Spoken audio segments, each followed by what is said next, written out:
the CO2. In fact, the CO2 is out here, just above the medium, under pressure. When we want to operate it, we just squeeze the two handles, which opens up a valve, and the CO2 will push out all the water, foam, or DCP, whatever medium is inside. Now, let us see the advantages and disadvantages of these two type of portable extinguisher. This portable extinguisher, cartridge type, can be recharged on board. That is, once we use it up for some fire, we can fill it up again on board. This cannot be recharged on board. It has to be sent to a specialized service center from where they will fill up the CO2 through here, inside here, which cannot be done on board. And this is the only reason why on board we find the cartridge type portable extinguisher. This is not kept on board because it cannot be recharged on board. Number two, this is always under pressure. The extinguisher is always under pressure because of this pressurized CO2. Whereas this is not under pressure because the CO2 is sealed inside the cartridge. So this lasts for longer. Number three, this is a cartridge, it has to be screwed in, it has to have a needle to puncture the cartridge, hence this is more expensive. But in spite of being expensive, this is the one that is kept on board for the simple reason that it can be recharged on board. Okay, now here I am showing you a cutaway view. Suppose you have two such portable extinguishers in front of you. How will you identify which is a cartridge type and which is a stored pressure type? No cutaway view. Okay, notice the head of the stored pressure type. See, there is a pressure gauge. There is a pressure gauge over here. That's the difference. This pressure gauge indicates the pressure of the CO2 inside over here. Because the CO2 might leak off through the valve if it leaks.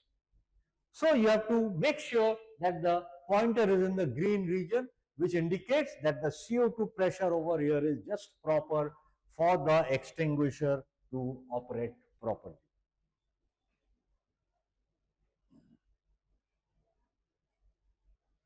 Okay, let's move forward.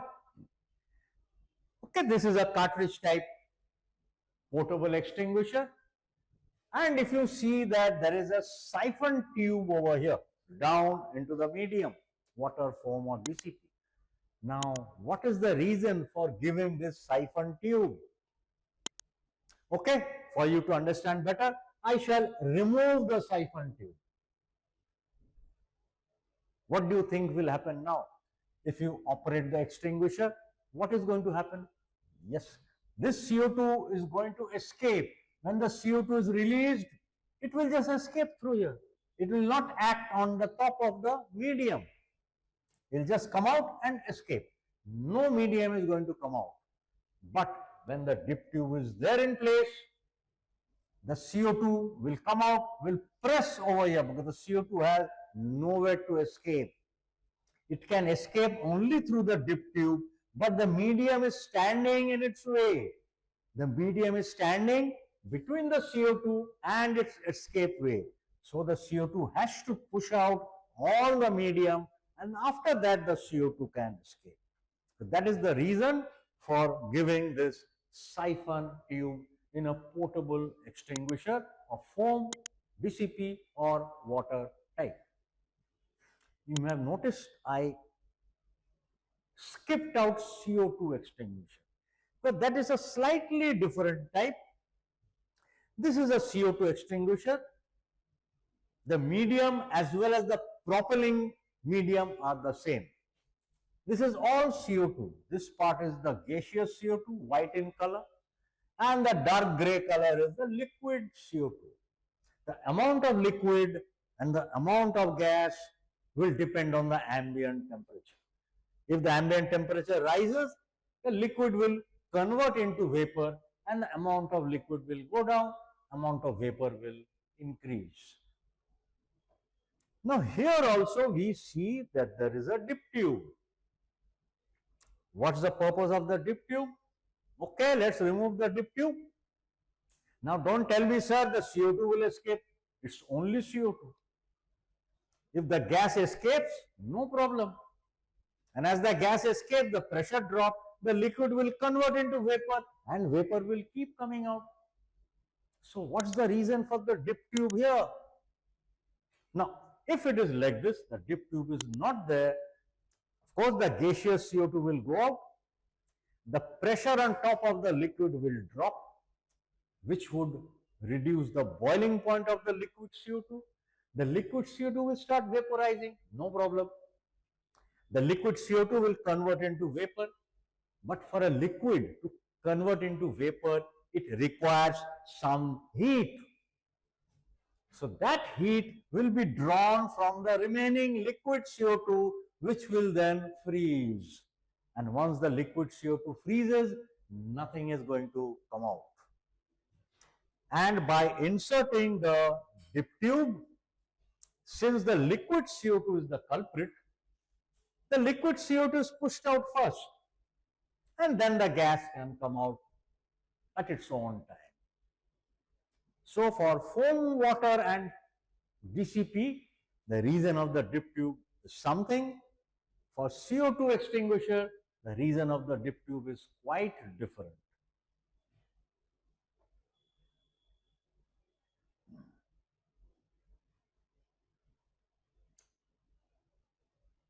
Fire emergency response. When you find a fire on board, what will you do? Because we are all confused. You say, yes, sir, you said this and this and this and that. So there's a simple acronym, which is RACE, race.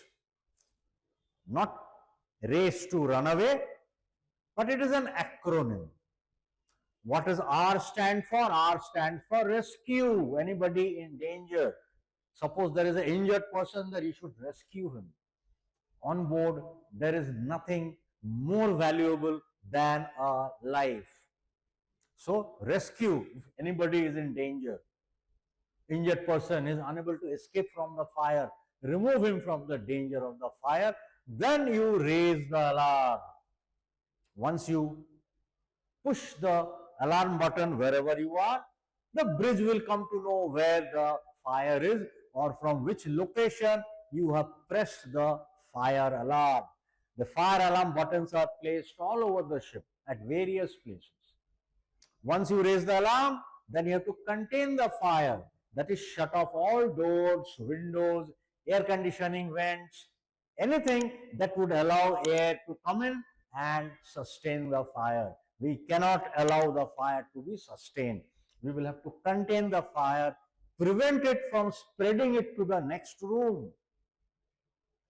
We cannot let the fire walk out of the present room and go to the next room.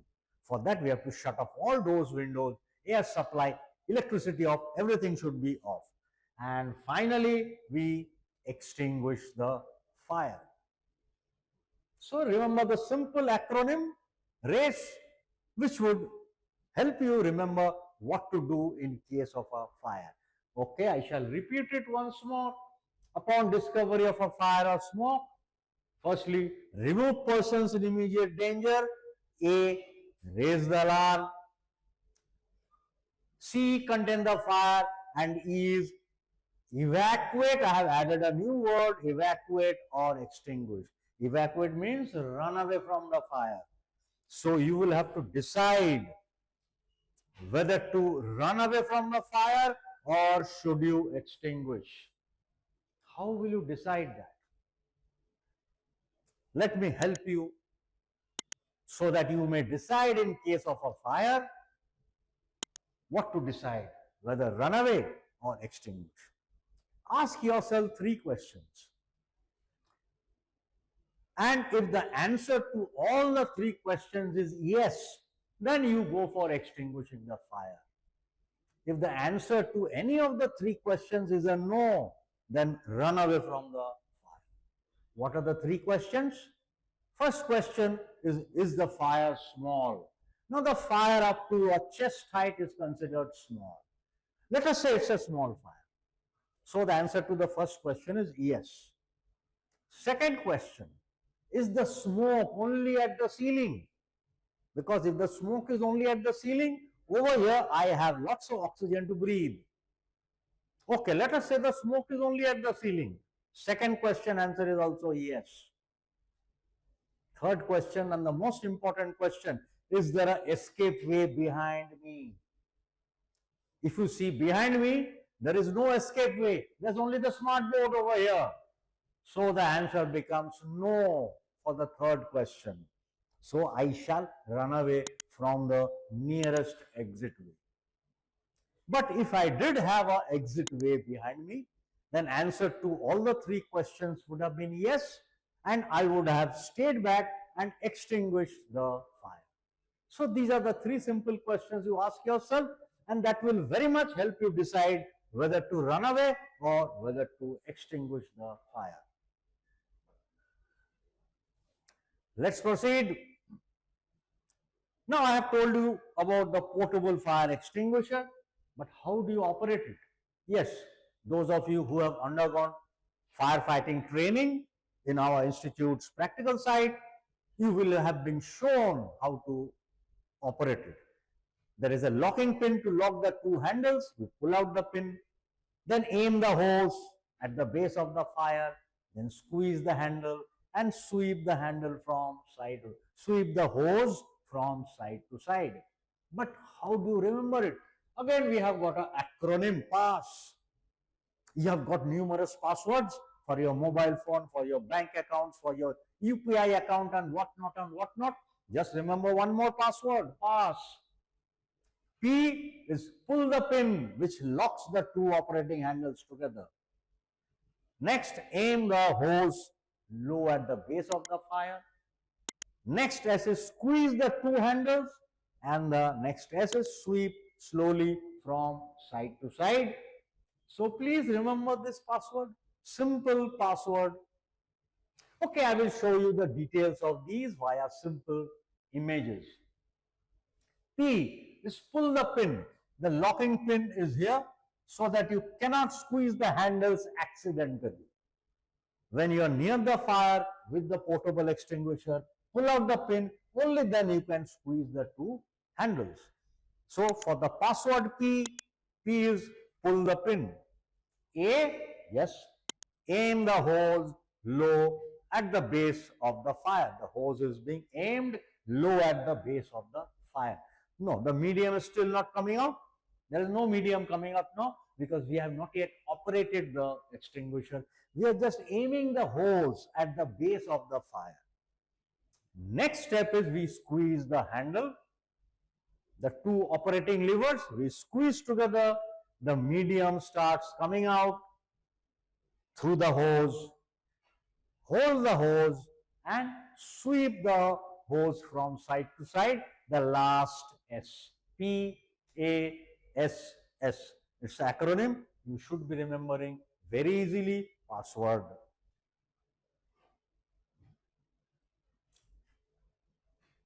Now let us see about the distribution and location of this portable fire extinguisher. How many should be there, where they should be as per SOLAS. Now ships of 1000 GT and above must have at least 5 portable extinguishers. Obviously the actual number will depend.